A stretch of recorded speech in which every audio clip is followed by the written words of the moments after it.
ওমরে ফারুক রাদিয়াল্লাহু তাআলা আনহুর এই চিঠিটা পায়া এইবার সাথীদের ভিতরে মশওয়ারা করতেছে, আলোচনা করতেছে, চিন্তায় ভিতরে পড়ে গেছে।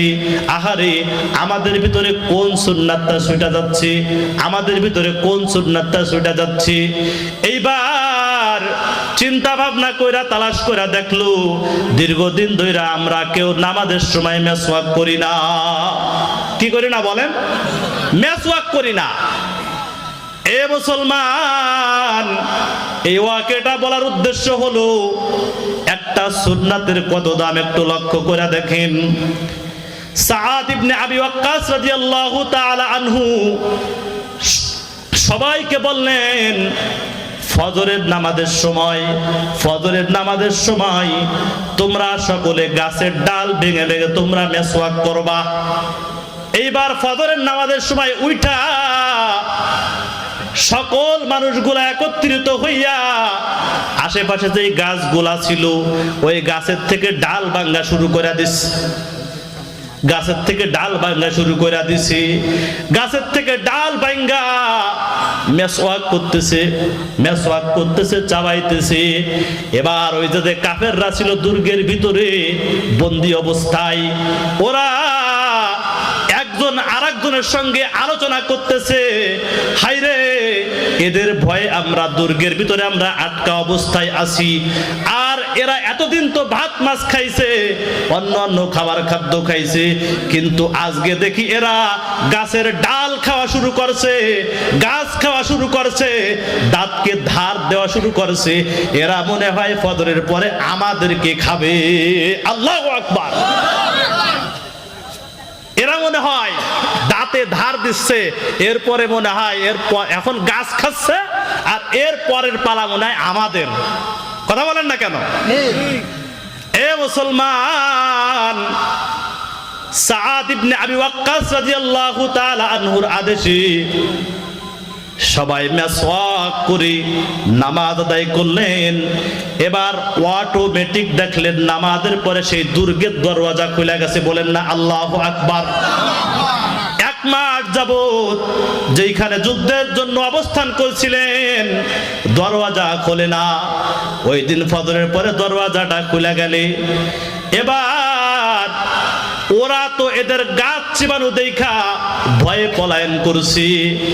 আর সাহাবায়ে কেরাম এরা তো কিছুই জানে না, এরা নামাজ পড়া এবার দেখে দুর্গের দরজা খোলা।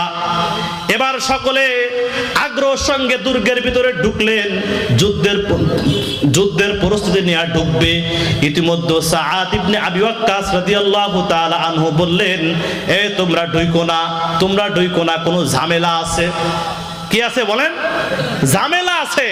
এতদিন যাবত যে দুর্গের দরজা খোলে না, এখন খুলে গেছে, এখানে মনে হয় কোনো ঝামেলা আছে, কোনো নতুন কোনো ফাঁদ পাতা হয়েছে।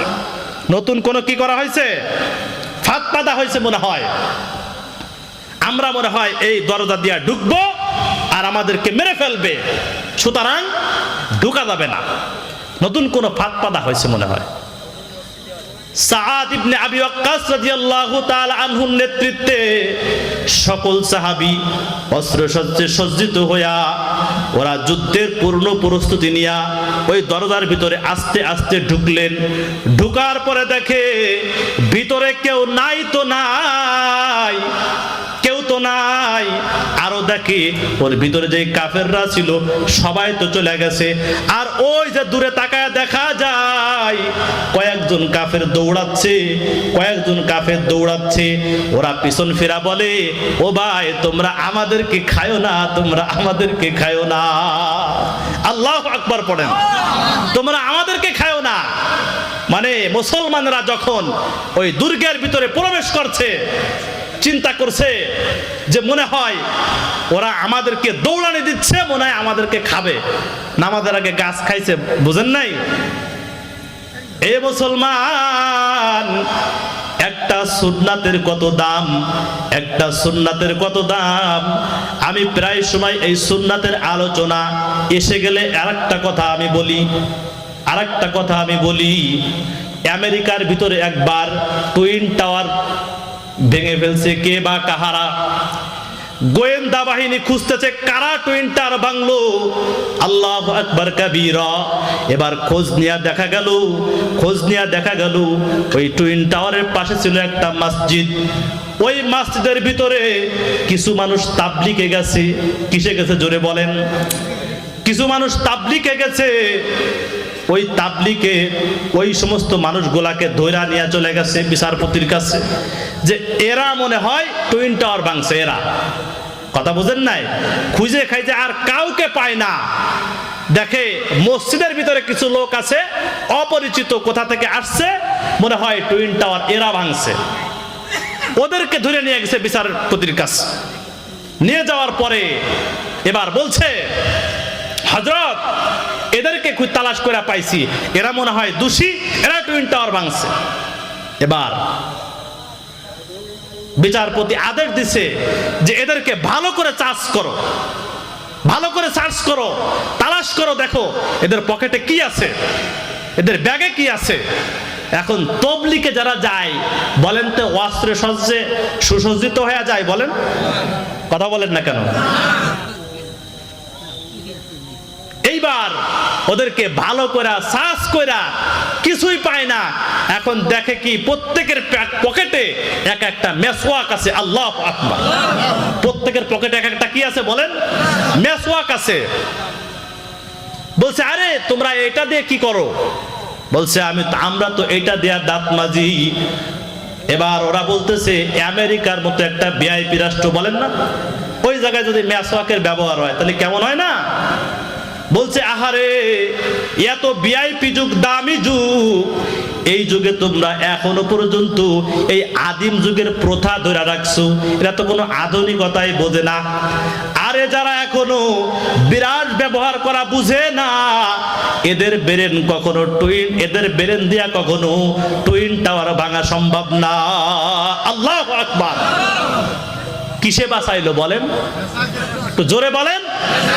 আর মিয়া মেসাক না, সুন্নাতে। কিসে বাঁচাইছে জোরে বলেন? আল্লাহর নবীর একটা সুন্নাতের কত দাম। আল্লাহর নবী এই জন্য বলেন, মান তামাসসাকা বিসুন্নতি ইনদা ফাসাদি উম্মতি ফালাহু আজরু মিআতি শহীদ। যদি কোন উম্মত আল্লাহর নবীর রেখে যাওয়া একটা সুন্নাতকে জিন্দা করে ভাই, তাহলে আল্লাহ পাক রব্বুল আলামিন তার আমলনামায় 100 গলা কাটা শহীদের সওয়াব দান করে দেয়। সুন্নাত। এ মুসলমান, আমি প্রথমেই বলেছি ঘরের ভিতরে আজকে অশান্তি। আমার আপনার ঘরের ভিতরে আজকে সুন্নাত নাই। এখন যদি আমি প্রশ্ন করি, ভাইজান কার কার বাড়ির দস্তারখানা আছে একটু বলেন। তালাশ করলে কিন্তু হয়তো বা 2-4 জন, আলহামদুলিল্লাহ এক মুরব্বী হাত উঁচু করেছে, আমার বাড়ি আছে। আরো 2-1 জন হাত উঁচু করেছে। আল্লাহ, যে সমস্ত মুরব্বী বাপজানেরা আপনার নবীর সুন্নাতের ইত্তেবা করে, অনুসরণ করে, আল্লাহ তাদের জানে মালে সব কিছু দিয়ে আপনি বরকত দান করে দাও। জোরে পড়েন আমিন। আমরা যারা সুন্নাতের ইত্তেবা করতে পারি না, আল্লাহ আপনি আমাদের সবাইকে সুন্নাতের ইত্তেবা করে, অনুসরণ করে কবরে যাওয়ার তৌফিক দান করেন। পড়েন আমিন।